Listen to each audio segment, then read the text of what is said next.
Let's talk about precautions. One of the things that you'll see is that based on your specific surgery, there may be positions or ranges of motion that your physician is deeming that we need to protect or highlight. It may be external rotation, it may be if you've had a traditional hip replacement, it may be going in a certain direction. Remember that those precautions aren't there to slow you down, they're there because there's some aspect of the tissue that we're trying to protect. So we can think about that initially as saying, hey, you're not fragile after surgery, you're really bomb-proof, but those movement precautions, motion precautions are about protecting the surgery, right? So we don't just do too much and we give a chance for those tissues to knit. But the two real precautions I want to talk about today, the first is the incision and the second is deep vein thrombosis or DVT. There's really, in the early stages, really 1 to 2 weeks, there's not a lot we can do. We're going to be just doing our activities of daily living. Hopefully you can begin to get on a bike and you start to feel better.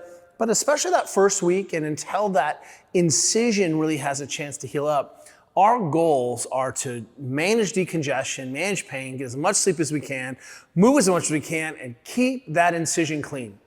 About the worst thing I can think of, the greatest nightmare I have is that you jump in a pool or you play with your incision and you get an infection. Those things are gnarly and really a difficult bell to unring. We don't want to have to dig out through that cave. So I'm reminding you that your incision is your responsibility. Oftentimes your physician will say, hey, keep this covered. It's totally sterile for a couple weeks. Remember that wounds heal in moist environments. So if there's a bandage over that and it feels mucky and moist in there, that's okay.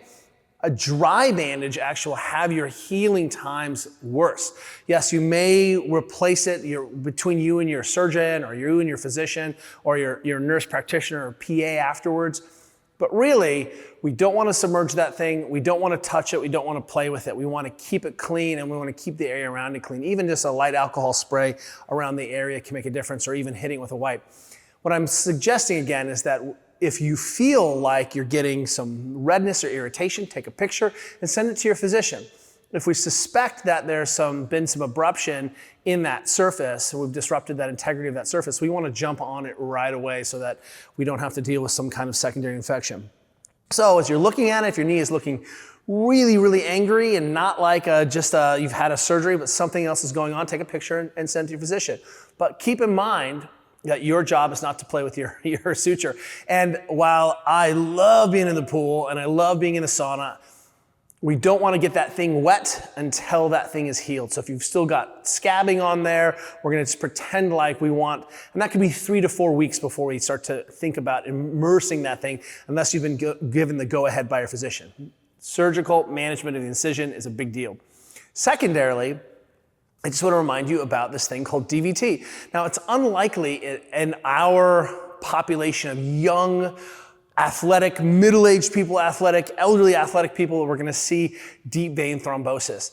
But that phenomenon can happen where we end up creating a clot in a system, especially below the extremity of knee or hip. And what we're trying to do there is when the physical therapist says, she says, I want you to pump your legs. That pumping is a really important way to keep that blood from pooling and from developing a clot. If you've got really strange pain in your calf, hurts to flex, hurts to extend, hurts to squeeze, you've got redness, call your doc right away. That's probably something we just want to rule to ground to make sure you don't have a DVT. Staying well hydrated can make a huge difference here, and as well as getting as much movement as you can. And that means it can't just be, a little bit of movement towards one part of the day, little bit of walks, moving your body, squeezing your glutes, flexing, moving your hands. All of those things are going to keep that circulation. Obviously, if you have Normatec, that's going to help. If you have an H-wave, that's going to make a big difference because we're consistently pumping and moving the musculature, so we're not getting that stasis.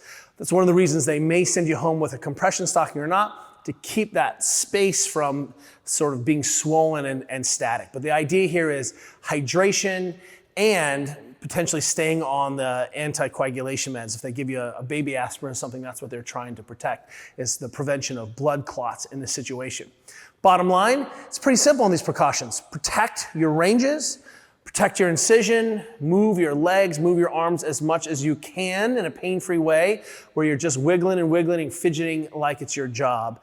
And those are simple ways to not get in any more trouble.